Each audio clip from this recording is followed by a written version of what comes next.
Well, I think there's something internally in everybody that's unique that nobody else has. Listen to yourself. Like, what is it that floats your boat?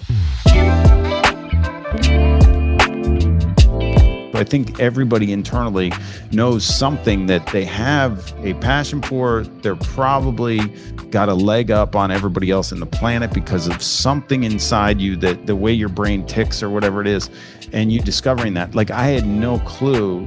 Like, I picked up a camera to get out of a bar. I didn't pick up a camera because I thought I was going to love it.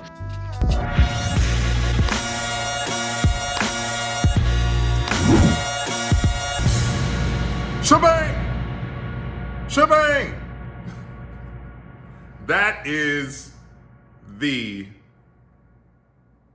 don't want to call it a catchphrase, but it's like the moniker mantra for my next guest on the All In CEO podcast. What's up, Firestarters? It's Sanyika. And my next guest on the All In CEO podcast, really good friend of mine. Phenomenal talent in the realm of photography. He's a photographist. Maybe that's not what you call them. You don't call them photographists? Okay. What do you call them? Okay.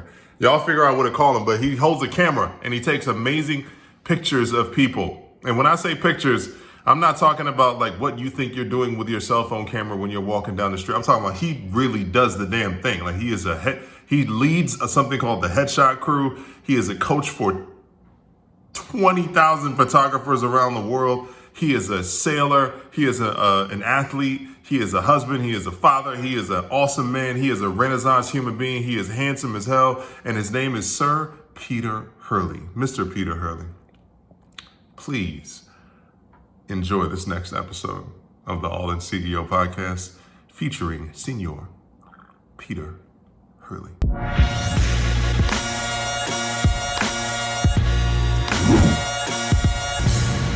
Sir Peter of Hurley. Awesome. Oh man.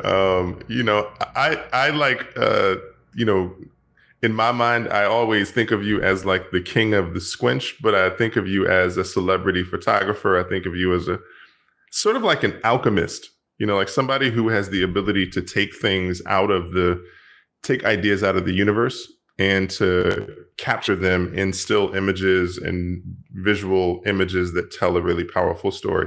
Is that like an esoteric way of describing it, or would you say that that's an accurate assessment?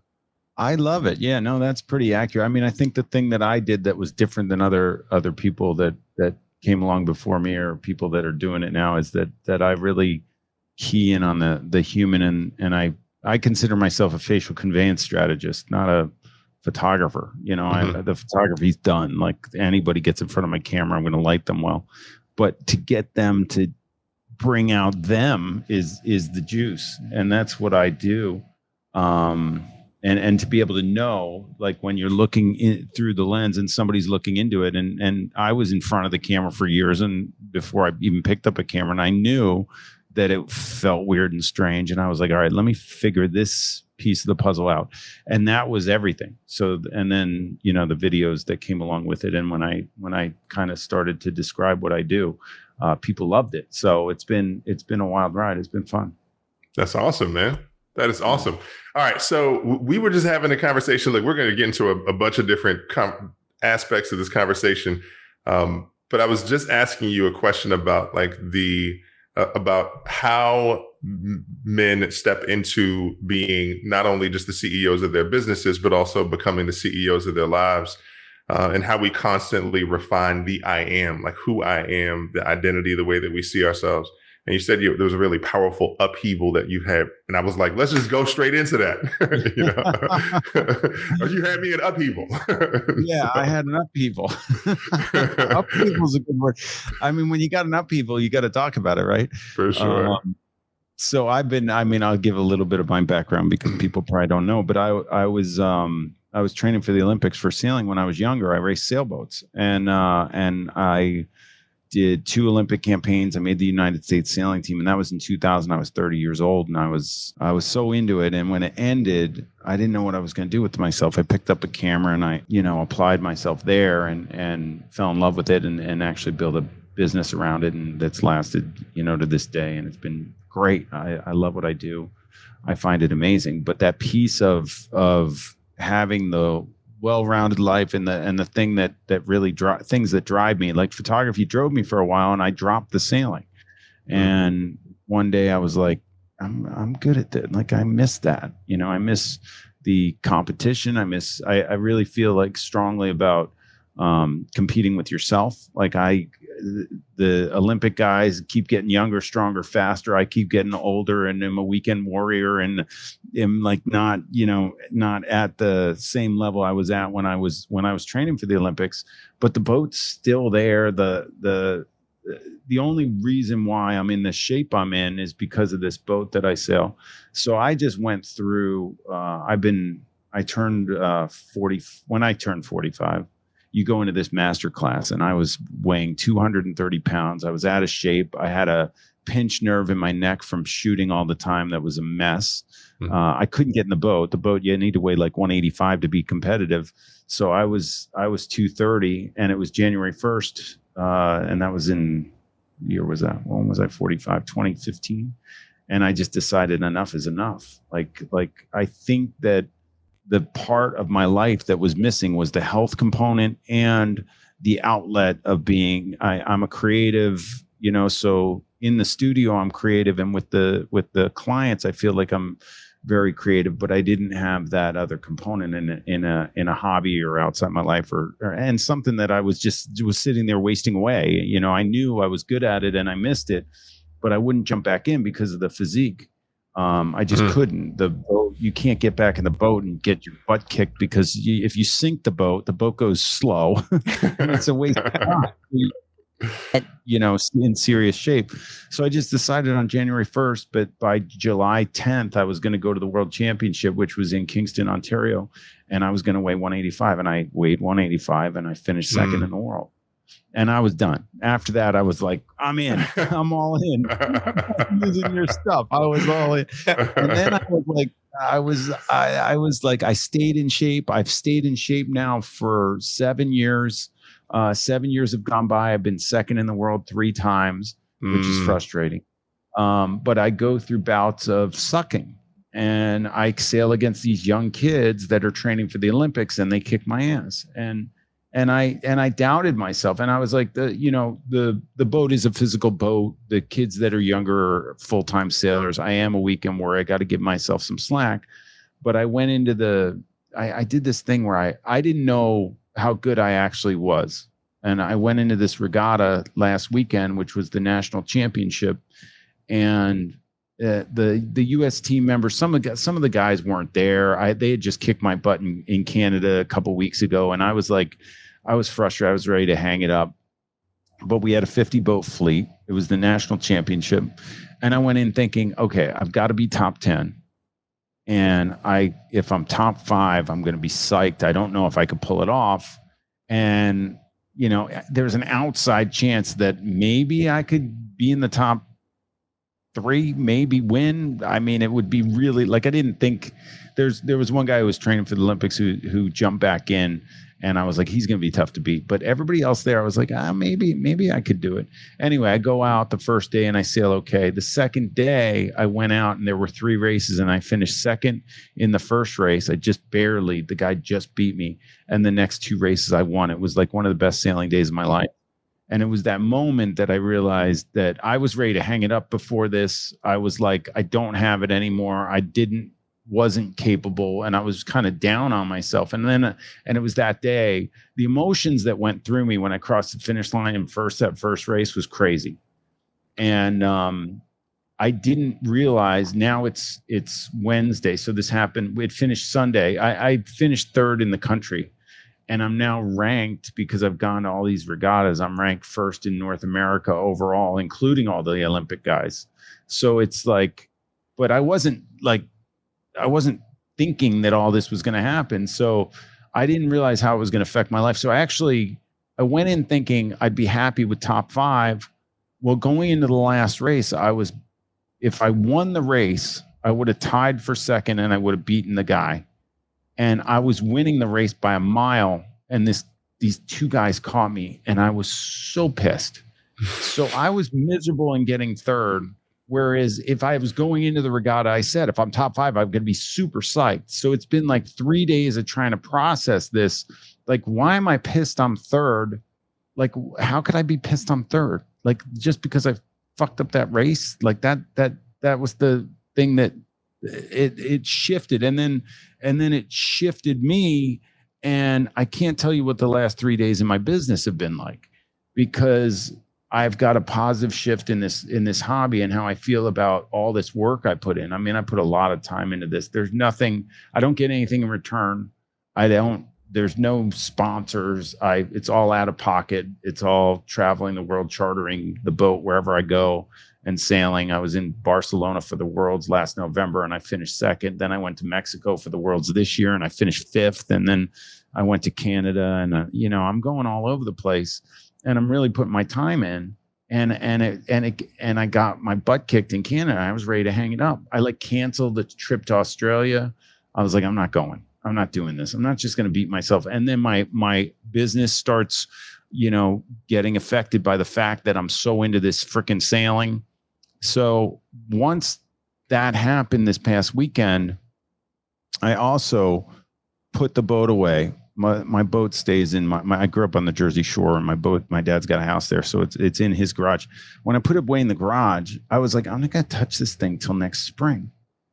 And it was like this release, like everything came off my shoulders. Like I just got third in the nationals. I'm not going to touch the boat till next spring. I'm like, I can go focus on my business and I can be really proud of myself for what I did. And geez, I mean, I have a group of photographers that I coach and I do this talk. I call it All Business. And I do it on Monday morning. And I got on Monday morning. I said, you're better than you think you are, is what the topic was. I was better than I thought I was. And a lot of times we don't allow ourselves that. Like you sit there and you hammer yourself, it's like we hammer ourselves on a daily basis. And sometimes you just need an eye opener and maybe you get thrown a bone or something. I was like, I don't know what happened that day. I don't know. I shot this medium and she said to me, she needed pictures for her personal brand because that's what I do. So I said, come in and let's do it. And she started telling me stuff. And I've never spoken to a medium in my life. And she just started whipping out stuff. I was like, where are you crazy? Where'd that come from? She blew me away. But she said one thing. She goes, get this app. And when the moon is in Pisces, you're going to be really strong. And just check it every day. I don't know when it's going to be there for you, but just check it every day. And I was like, what? So I stopped. I didn't check it every day. But on that day, I was like, this is too crazy. I got to check this app. How could I do this? And sure enough, the moon was in Pisces. Oh, man. That's one hell of an upheaval. Yeah. Look, there's a couple through lines that I'm pulling from that to move in seasons. Another one is that is being cognizant when there's another level for you to climb in terms of your personal fulfillment is governed by being addicted to the process, right? Wow. And it's not, again, you weren't waiting for you weren't like waiting, like, I want to, like of course you wanted to see yourself cross the finish line, but you were addicted to the process of being in the boat, of being in the water, of getting into shape, of being in that race. I just don't know how long the feeling of it's gonna last. So I'm like I'm on cloud 9 and I'm like, okay, am I relishing in this? Is this okay to feel this good? Like it's because it's spilling over into other areas of my life with my business and the meetings that I'm having and the I'll give you an example. I've been dieting like crazy. My wife and I are foodies and we go out we live in the city and every time there's a hot restaurant we go and, it's like a big thing for us. So, but I've been on these diets, so I haven't gone anywhere and like trying to lose this weight and I haven't taken her out in forever. So we went out and celebrated the last 2 nights in a row on Monday, went out Monday. And while we were out Monday, I thought, I didn't think we were going to go out last night, but she was like, apparently that we were talking about it. And at the dinner table, she made a reservation for last night I wasn't even aware of. And she's like, well, we're going out tomorrow. Well, I made a reservation to have a day with her for tonight. So I was like, all right, we're going out and it's restaurant week in New York City. So we're going to go out all week. I'm not on my diet. It's actually been, having her support has been just huge in the whole thing. We met in 2000 and been together ever since. So we've been together 22 years. Have you ever hit a rough spot in your relationship that sort of rattled the foundation of the relationship?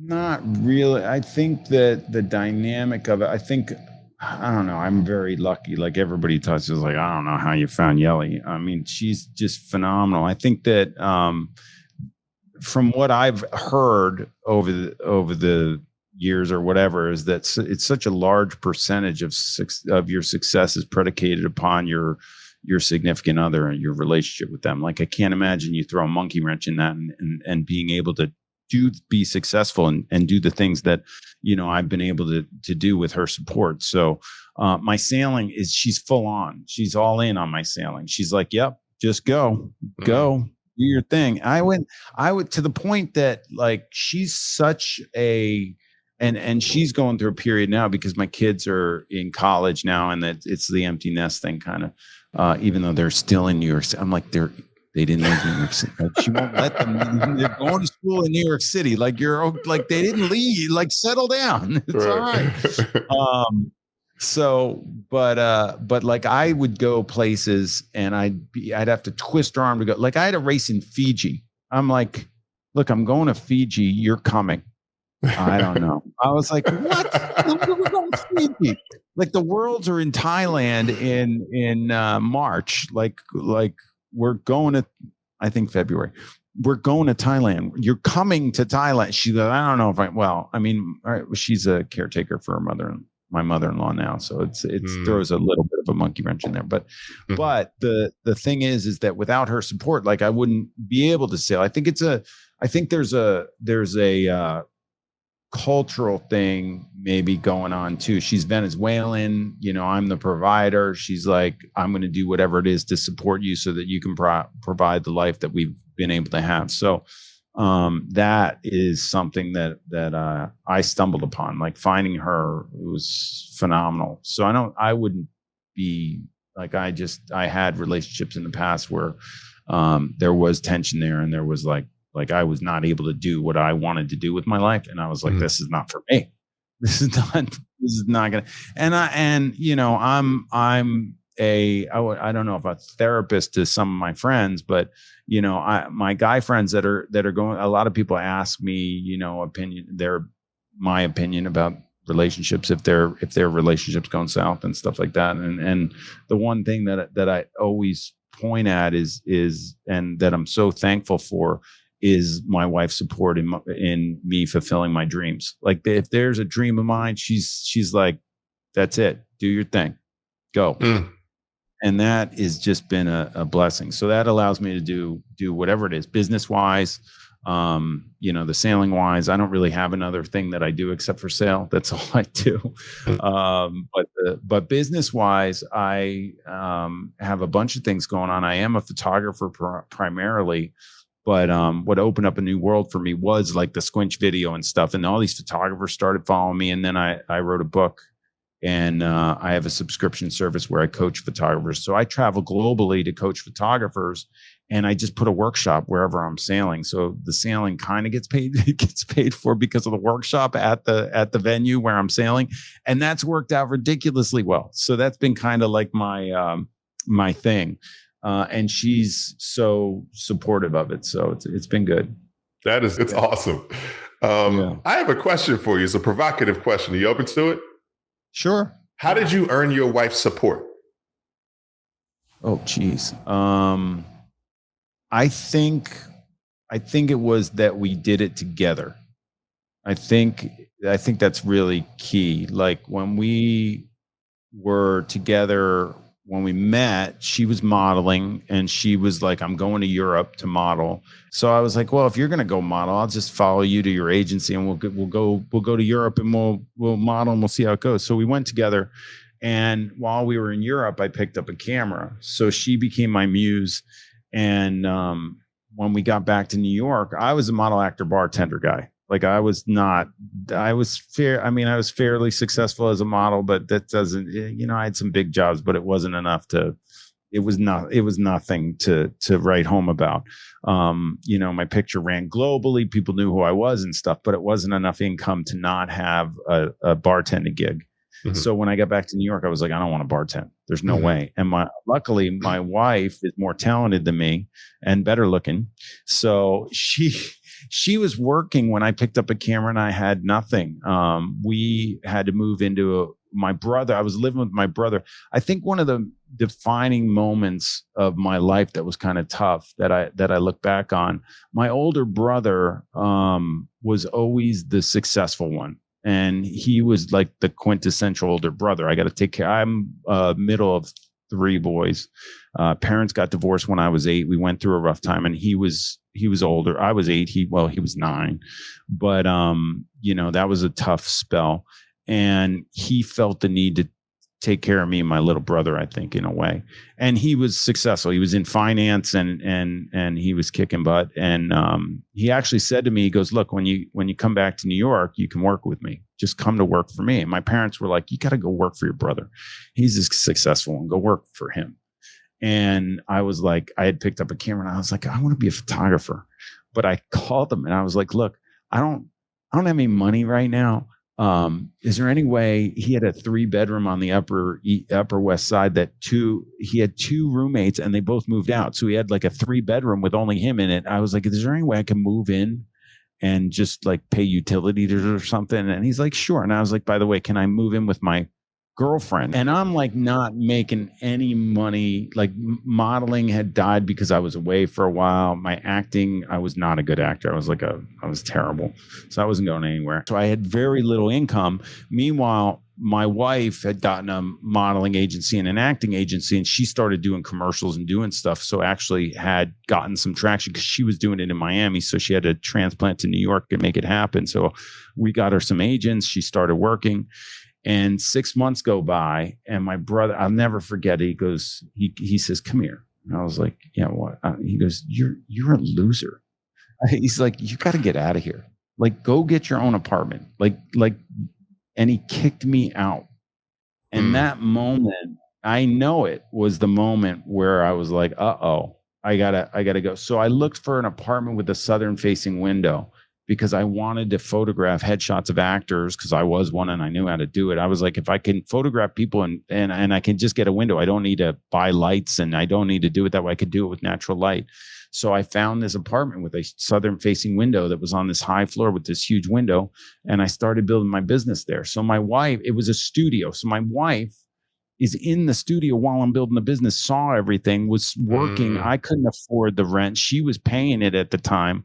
So I think the thing that happened was when I got my legs and everything started to take off, I went from nothing to being known as the best headshot photographer in New York, and then in the country, and then in the world. So I think she, her investment in that at the beginning was it, like, and I think that was huge. I think, and I think that coupled with whatever culturally goes on in Venezuela with the head of the household or something, because, it was like, whatever you need, whatever we need to do to support you was there. And I just feel very fortunate to have that. Dude, awesome. What an awesome breakdown. I'll never forget my brother saying, you're a loser. The older brother who always took care of me. It was the first time. He's so proud of me now.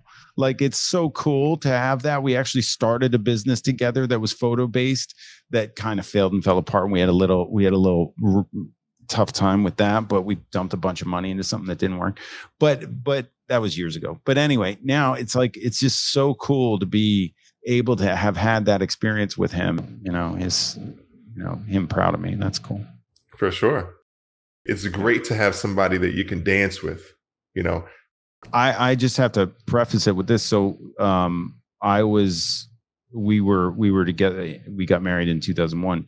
In 2003, we had twins. And she was, modeling up a storm and everything, and then got pregnant and stopped completely. And then that was it. She became a mom and she stopped working, and she hasn't worked since 2003.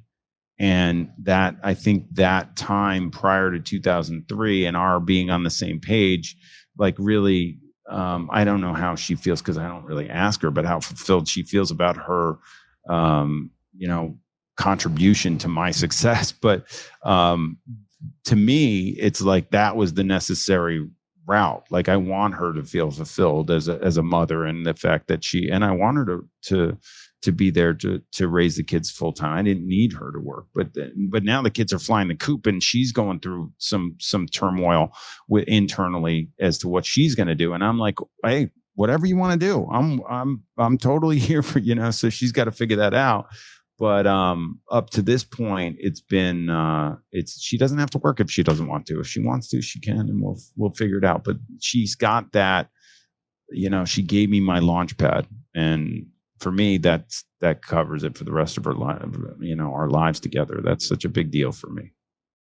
I think that success, people driven for success, or whatever their definition of success is, sometimes that's monetary. Sometimes it's like me being third in the nation, or ranked first in the country, or second in the world, or whatever, at sailing or whatever. I look at that as success. I also look at my financial success and my ability. My thing was, my dad was a successful lawyer, and my mom was very successful once they got divorced. So they gave me a good upbringing. And I was like, I want to pick up a camera and be able to give my daughters the upbringing that I had. And I was able to do that. So I think for me, that was it. So I think everybody internally knows something that they have a passion for. They're probably got a leg up on everybody else in the planet because of something inside you that the way your brain ticks or whatever it is, and you discovering that. Like I had no clue. Like I picked up a camera to get out of a bar. I didn't pick up a camera because I thought I was going to love it.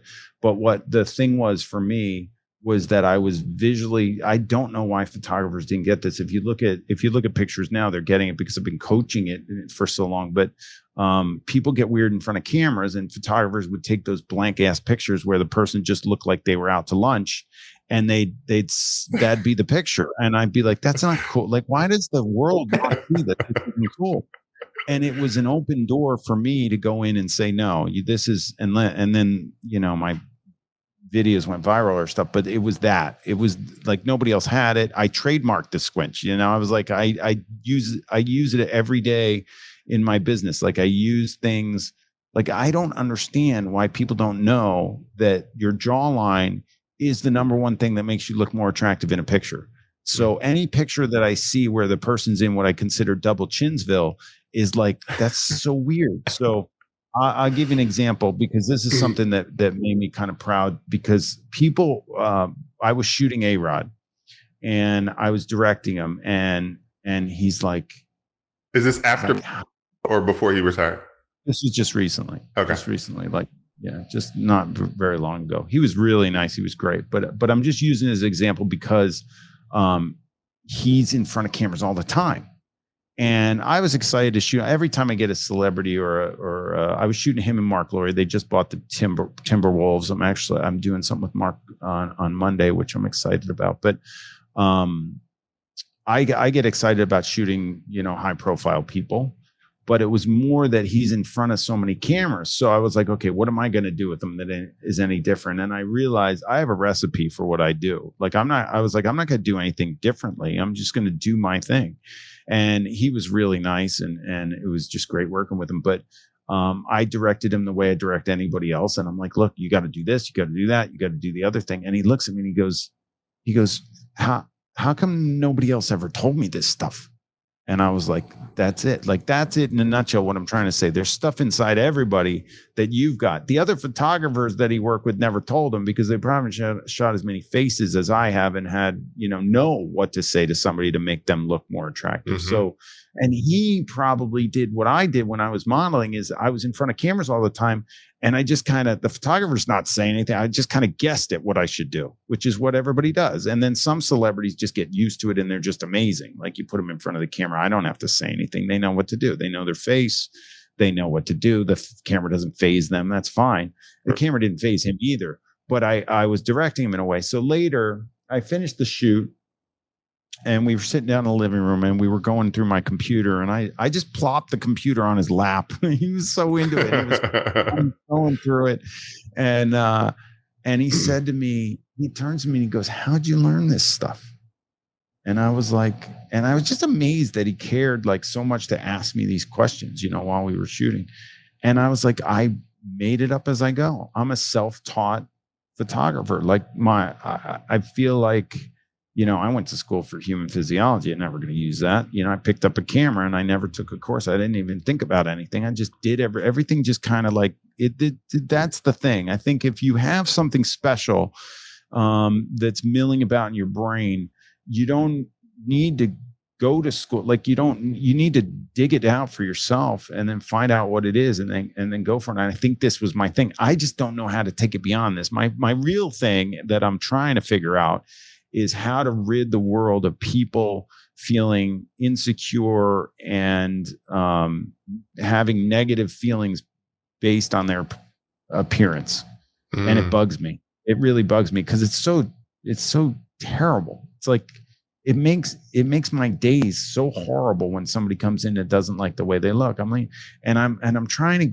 That's my next thing is this. Like, how can I rid the world? My purpose is to put a skip in everybody's step that gets in front of my camera from being in front of it because they feel better about their appearance. That's all I need to do, and I exponentially expand that globally through the network of photographers that I coach. So I coach 20,000 photographers globally. And I was like, look, I can't have every human in front of my camera and try and rid the world of this. I can teach. So that's what I'm trying to do.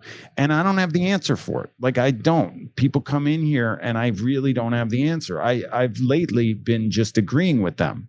Like, I didn't get enough sleep. I got bags under my eyes. My hair is terrible. And I'm like, yeah.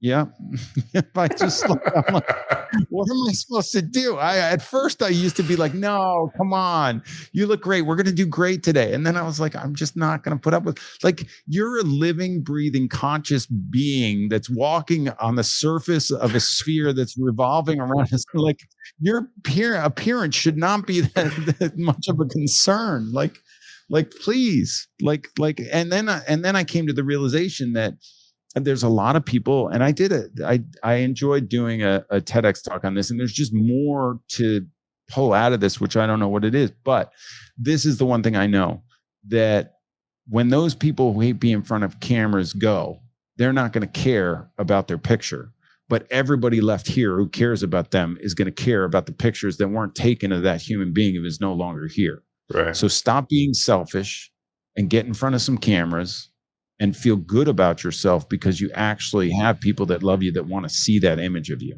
Yeah. Capturing someone's essence in a picture is a completely different thing to me. So there's a lot to it. But the fact that, image taking and we all have a great camera in our phones now, that's great. And that people get fired up about it and they're being creative. That I think that's totally cool. It's when, the photographers that are professionals that are trying to make a living at it come at me and are like, oh my gosh, I can't know everybody here has a camera. I can't make a living. And I just can't handle them spewing that out at me for like a millisecond. Like I don't put up with it. Like I don't, I've got photographers that are being ridiculously successful at what they do just because of the coaching that they've gotten and the work they put in to get to where they are, just shooting headshots, like making a wonderful living for themselves, just taking headshots. And I had this one photographer, he was like the first photographer to shoot Madonna, and he did a book on his name's Richard Corman, and he's here in New York City. And a lot of photographers started out as headshot photographers like him, and Herbert started out as a headshot photographer. And I think that a lot of the headshot photographers are afraid to say they're headshot photographers because of kind of like a negative connotation around it.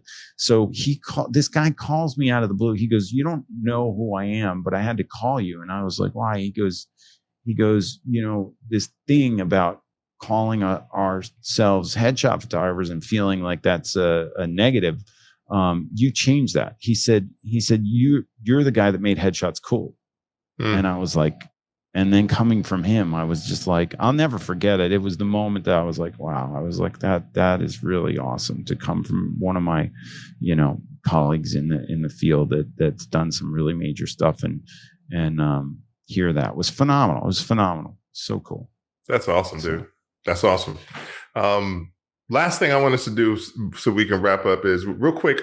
How do people find you? How do people learn more about what you're doing and how they can get involved? I think I'm big on Instagram. It's Peter_Hurley right now. That's what I use. And there's my link in my bio has everything that I'm doing. So it has my website, peterhurley.com, and then all the, whatever on my workshops and the coaching program and all that stuff. If I have anything in particular going on, it's usually on my link in my bio on Instagram. So I'd say go there. I felt like the connections that I made. So for those listening, we went to a dude ranch during COVID, and there were like 50 guys.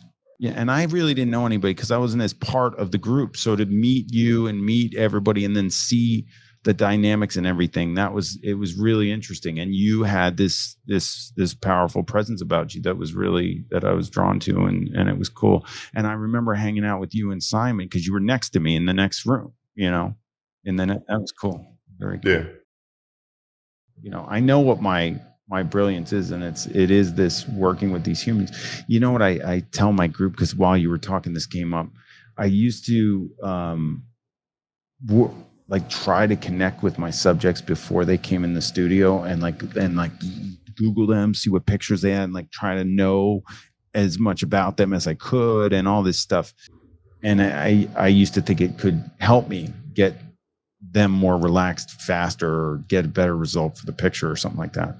And then I realized I was like, I'm so good and I'm getting so much better. And the only way that I'm really going to get better at this and challenge myself is by making it as difficult as possible and then getting it done. So I was like, I just wanted to walk in and I'm going to work. I love it. Now I'm like, they walk in the door and I'm like, that's the first time I'm seeing them. And sometimes if I get somebody that's well-known or if I'm shooting a big job and I'm actually going somewhere, I'll try and find out about them maybe a little bit. But most of the time it's like from square one, I want to just do it. I was shooting a board, members of a board, and one of the guys the board members were told there'll be a photographer there. You don't have to shoot with them. If you want to take pictures, you can. You don't have to. So the woman who hired me was like, we're trying to get the head of the board to do it, who was this a billionaire guy, and she's like, I don't know if he's going to do it. And I was like, okay, well, if he does it, he does it. If he doesn't, he does. It's no big deal. And he didn't show up the first day, and I was only there one other day. And then she's like, he said he's going to do it. And then I had to walk down the hall with him to where I was shooting him. And we had this nice little conversation and walked in the room and we did it. And I think we got some good stuff for him that he didn't have. So it was like that kind of thing is the thing that I love. I love the challenge of photographing people that either are photographed a lot, haven't been photographed much. I want to create an image that's memorable for them in that split second that I'm actually taking it, and I'm only with them for, I was probably with them 10 minutes. And then it's this moment. So I always say, I'm giving them experience, and the byproduct is the image, because people remember the experience. They'll have the image, but the experience is the memorable part. So giving somebody an experience, and that's only going to happen if you're on a creative plane with them. Mm-hmm. So for me, it's about figuring out how to get on a creative plane with each personality so it's jumping into and using the intuition now to figure out what words I'm going to use, my demeanor, how I'm going to, some people I have to be more forceful with, some people I have to be more submissive with, some people I have to be, sometimes I hit it wrong. I had one of the guys on the board was I didn't know this, but he, the guy, there was a guy in the room. Usually I don't like shooting with somebody else in the room, but the guy in front of the camera was giving me a hard time. And he was trying to allude to that he's in front of cameras a lot and he was like a big deal. And the guy in the back that was waiting to go next was like, yeah, he was the mayor of DC. And I was like, That's why he's giving me a big tip. So he liked, and I could see he was trying to get that guy to tell me because he wanted to, and I was like, oh, and I was like, I should just let him do whatever he wanted. I don't know why I was being so strict. So sometimes we're learning in an environment where we're trying to create and we're understanding that, whoa, I didn't do this properly. So I went out of that session and we had butted heads a little bit, but I got some good pictures. I thought I got good pictures of him. So the next day I saw him. And I was like, it's the one thing I felt bad about that day. And I didn't feel bad, but I just felt like I didn't play it right. Like I was like, I should have figured out how to mesh with him if he knew really what he wanted. So I showed him the picture and I said, here, how'd we do? Look at this. And I said, sorry, I was a little tough on you. And he looks at me and he goes, it's a damn good picture of me. And he pats me on the back and he said, you did good. And I walked away. I got a feeling inside that like changed everything about my perception of that moment with him, and it was awesome. So I think as a photographer and as a creative, I always second guess what people are thinking about their time with me is like, and I have to stop doing that. And I really enjoy what I'm doing and giving people pictures that they love of themselves. So it's awesome. Dude, Peter, you rock. Thank you for joining us on the All In CEO, brother. Thank you for showing up. Thank you for being you. Thanks.